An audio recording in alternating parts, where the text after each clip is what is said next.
When most people hear the word budget, they think of numbers, tax rates, schemes, allocations. Some ask who gained, others ask which sector received more. But that is not the deepest question. A union budget is not merely a financial document, it's a moral document. Because a budget does something far more serious than announcing schemes. It makes choices under scarcity.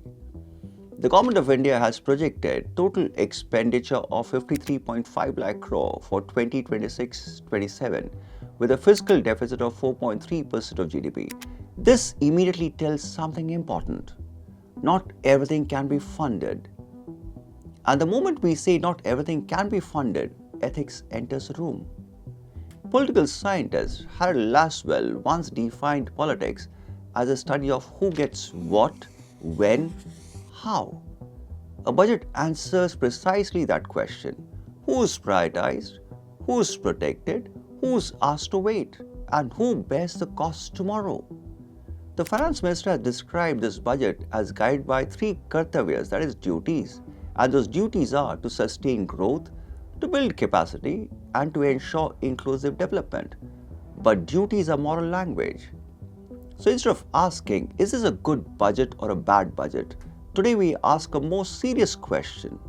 What moral philosophy is embedded in it? And today's session we'll read this budget through 6 ethical lenses. The first one is scarcity and trade-off.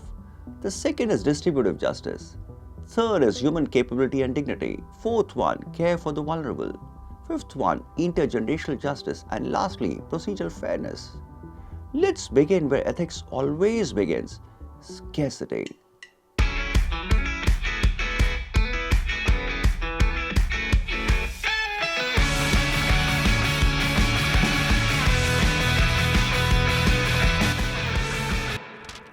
Ethics in public policy begins with a simple but uncomfortable fact.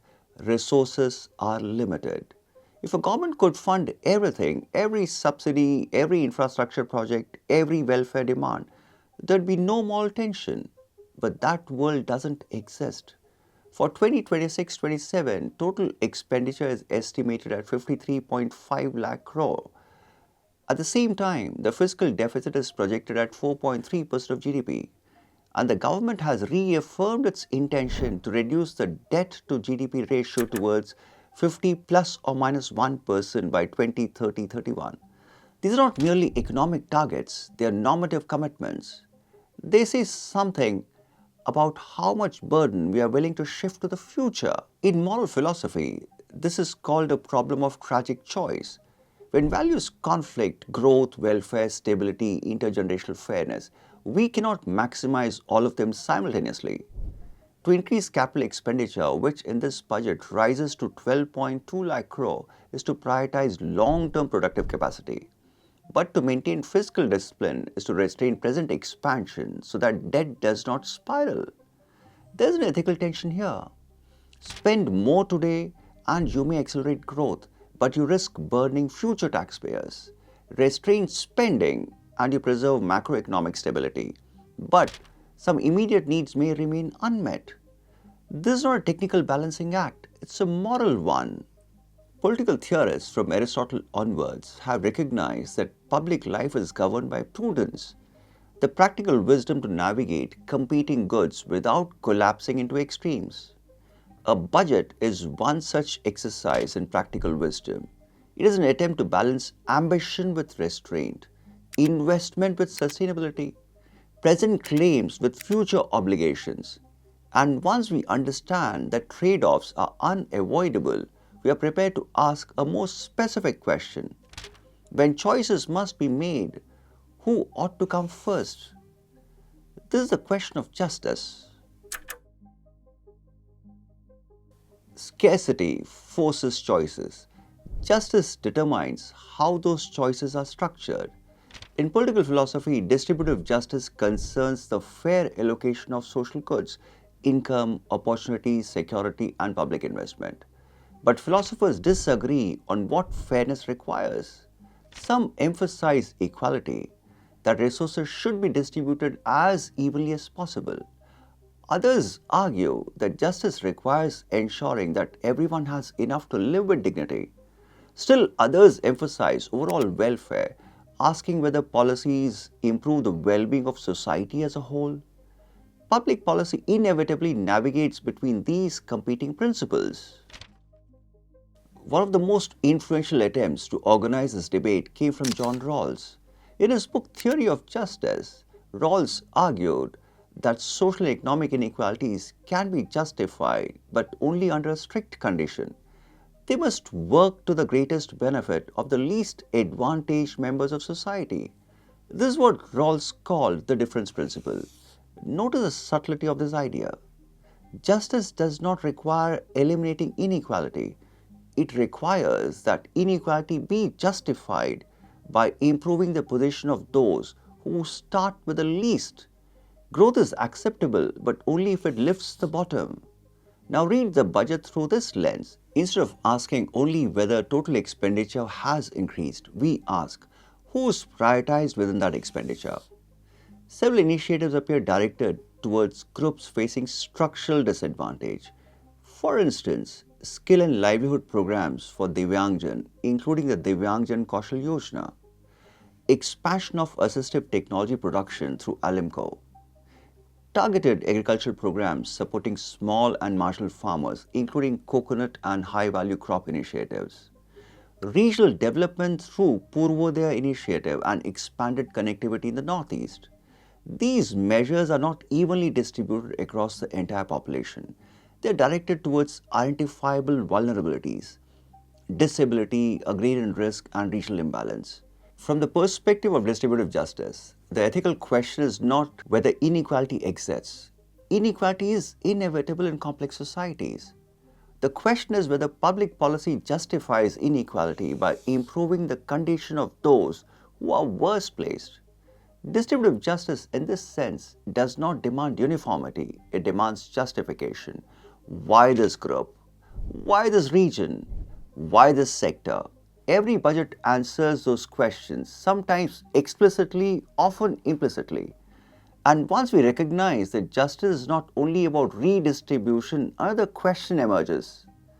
Is the state merely transferring resources, or is it expanding people's real capacity to shape their own lives? This brings us to capability. Distributive justice asks who receives resources, but other traditional political philosophy asks the most searching question: what are people actually able to do with those resources? Economist and philosopher Amartya Sen argued that development should not be measured merely by income, nor even by distribution of income. It should be assessed by the expansion of capabilities, the real freedoms people have to lead lives they have a reason to value. Capabilities are not the same as entitlements.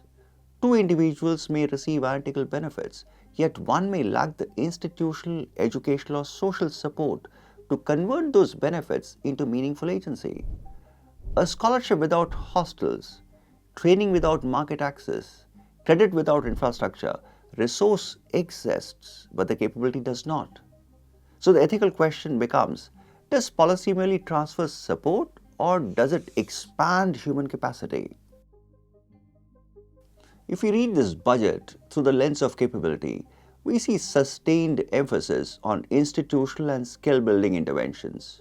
For example, expansion of allied health professional institutions to add 100,000 professionals over 5 years, creation of a structured caregiver ecosystem with 1.5 lakh trained caregivers in the coming year, university townships near industrial and logistics corridors, ABGC content creator labs across schools and colleges, girls' hostels in STEM institutions to address structural barriers to participation. These initiatives are not framed as consumption support, they are framed as capacity creation. In Sen's framework, dignity is not secured merely by subsistence, it's secured by enabling individuals to participate in economic, social, and civic life as agents. A state that focuses only on redistribution may alleviate deprivation temporarily. A state that expands capabilities alters life trajectories. The ethical evaluation, therefore, is not simply how much was allocated, but rather, do these allocations expand people's substantive freedoms, their education, mobility, employability, and institutional access? And yet, even in a society where capabilities are strengthened, human vulnerability does not disappear. Illness, accident, psychological distress, these are enduring features of the human condition. How a state responds to vulnerability reveals another dimension of its moral philosophy. That brings us to care. If capability asks what individuals are able to become, care asks what happens when individuals cannot cope alone. No society eliminates vulnerability, illness, accident, disability, psychological distress, sudden shock. These are not exceptions in human life, they are permanent conditions. A purely market centered view of development assumes that once individuals are skilled and productive, they can navigate risk independently. Care ethics challenges this assumption. Philosophers such as Carl Gilligan and later care theorists argue that moral reasoning must account for dependence, not just autonomy. Human beings are not always rational choosers in ideal conditions. They're embodied, fragile, interdependent. A morally serious state will recognize this. Now, if we read budget through the lens of care ethics, we see expansion of emergency and trauma care centers across districts, establishment of NIMHANS 2 and strengthening of regional mental health institutions, scaling up of assistive device production through Alimco, creation of structured caregiver ecosystem. These measures are not about productivity, they are about protection. They do not primarily increase GDP, they increase resilience. Care ethics reminds us that justice is incomplete if it recognizes only independence, not vulnerability. An inclusive society is not merely one that distributes opportunities. It's the one that builds institutional shock absorbers. The ethical question, therefore, is not only how do we enable citizens, but also how do we protect them when enabling is not enough? And once we consider protection in the present, another dimension emerges. What obligations do we owe not just to the vulnerable today, but to citizens who do not yet exist? That is a question of intergenerational responsibility. Most public debates about the budget focus on the present year. Tax rates this year, allocations this year, benefits this year. But fiscal policy is not only about the present, it's also about the future. In political philosophy and international law, the idea of intergenerational justice holds that present generations do not own public resources outright, they hold them in trust. Scholar Edith Brown Weiss described this as a principle of trusteeship. Each generation inherits the earth and its institution and must pass them on without reckless depletion. A budget, therefore, is not merely a plan for 12 months.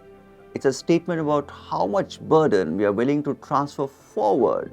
This budget projects a fiscal deficit of 4.3% of GDP. It reiterates the glide path towards reducing debt to GDP ratio around 50 plus or minus 1% by 2030-31. That commitment reflects a view. Present ambition must be constrained by future responsibility. And this is reflected in long horizon investments. 20,000 crore rupees allocated for carbon capture, utilization and storage. Continued support for nuclear energy, including customs duty exemptions, extended to 2035. High-speed rail corridors and strategic infrastructure projects. Critical minerals and battery ecosystem development. These are not short-term political measures. They are intertemporal commitments. There's a tension here. Borrowing to invest can accelerate growth and expand opportunity, but excessive borrowing can restrict the fiscal space of future governments.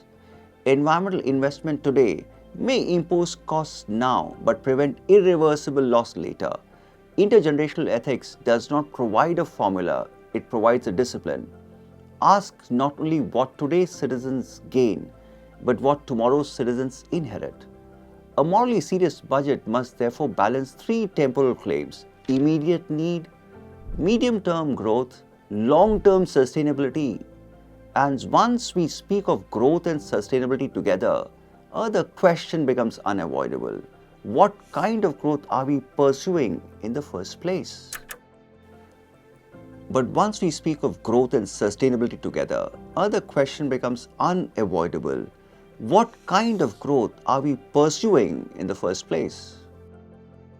Intergenerational justice asks what we pass on, but that question leads naturally to another one. What kind of growth are we pursuing? Growth is often treated as morally neutral, as if higher GDP is automatically desirable. But political philosophy has long debated this assumption. Is growth justified because it increases aggregate wealth or because it strengthens collective capacity?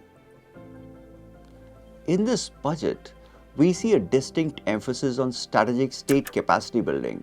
Biopharma Shakti, India Semiconductor Mission 2.0, rare earth and critical mineral corridors, chemical parks and industrial ecosystems, infrastructure risk guarantee fund. These are not redistributive schemes, they are structural investments. They attempt to reduce external dependency, build technological sovereignty, and strengthen domestic resilience. From an ethical perspective, this reflects a view of growth not as consumption expansion, but as capacity consolidation.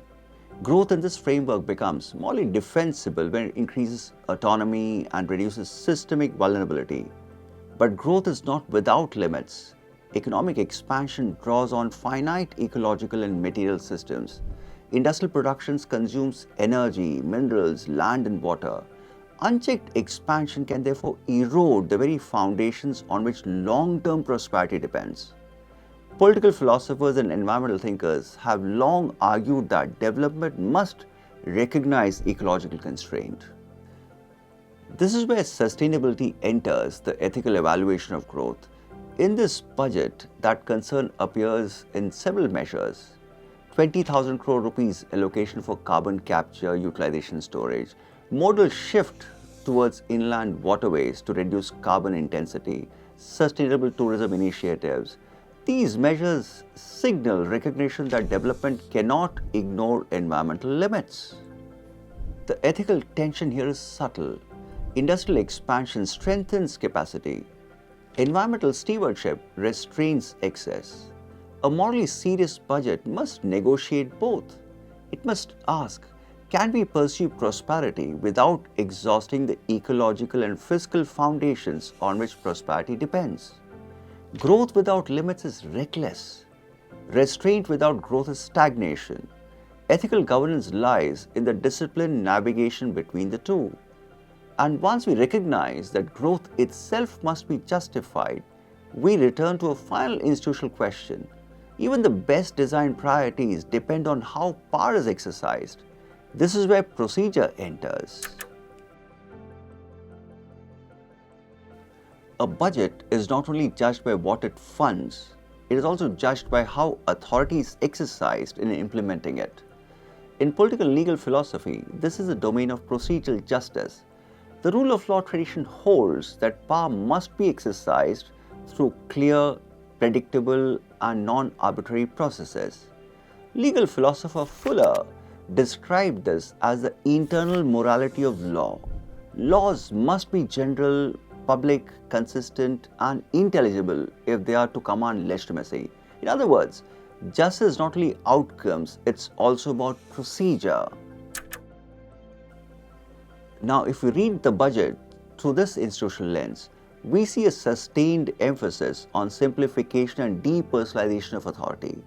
Introduction of the new Income Tax Act 2025 to simplify language and structure, decriminalization of minor procedural defaults, expansion of safe harbor regimes to reduce litigation, automated and risk-based customs systems for AEO-based trust mechanisms, single digital window clearances for industry.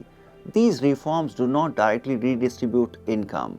They reshape the relationship between citizen and state. A complex, opaque tax regime can create fear and uncertainty. A simplified rule-based regime attempts to create predictability. Procedural ethics asks, are citizens treated as presumptive violators or as partners in compliance? Are decisions rule-bound or dependent on discretion? Legitimacy in a constitutional democracy is built not merely through welfare delivery, but through fairness in process. Even the most generous allocation can lose moral authority if implemented arbitrarily. So after asking, what do we prioritize? Who do we protect? What do we enable? What do we owe to the future? We must also ask, how does the state exercise its power? Because in public ethics, means are not secondary to ends. They are part of the moral evaluation itself. And once we recognize that, we can step back from individual schemes and ask a broader question. What moral priorities does this budget reveal? To answer that, let's briefly bring together the ethical lenses we have examined. We began with a simple claim. A budget is not merely an economic document, it's a moral document. To see why, we examined it through 6 ethical lenses. Scarcity reminded us that not everything can be funded. Distributive justice asked who is prioritized under constraint. Capability shifted focus from allocation to agency. Care ethics brought vulnerability into view. Intergenerational justice widened the temporal horizon. And procedural ethics examined how power is exercised. Each lens revealed something different. None alone is sufficient. A budget may be fiscally prudent, yet distributively weak. It may expand opportunity, yet neglect future burdens. It may fund welfare, yet remain procedurally opaque. Ethical evaluation in public policy is therefore not just about praise or criticism. It's about structured inquiry.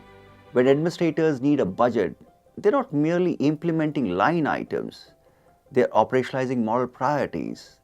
And this is where the relevance becomes practical. If asked to analyze a policy, whether in examination or in public service, you can always start by asking, what trade-offs are being made? Who is being prioritized? What capabilities are being expanded? How are the vulnerable protected? What burdens are passed to the future? And how fairly is power exercised? Those questions transform description into ethical analysis. Budgets change every year, but the moral questions remain the same.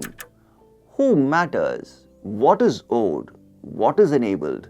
What is restrained? And how power is exercised? That's how a budget should be read. So long, happy learning.